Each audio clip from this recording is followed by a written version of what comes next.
If you're not interested in seeing suggested posts on Instagram, you're in the right place. I'm going to go through the steps in showing you how to remove individual suggested posts as well as all suggested posts. So let's go.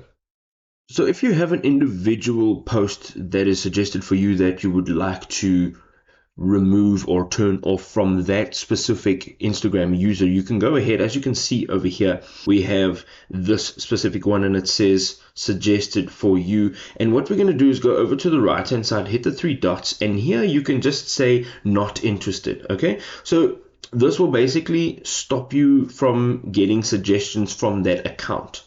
But if you want to only see posts or reels from your followers, you can go ahead and go Instagram right at the top, tap on the icon, and you can see it says following and favorite. So here you will only see the posts from whoever you are following and that are following you. So you can go ahead and select that, and now your suggested posts on Instagram are turned off permanently. You can do the same by going back in there and just unselecting that. And if this was helpful, you can go ahead, drop us a thumbs up. We'll see you next time, people. Peace out.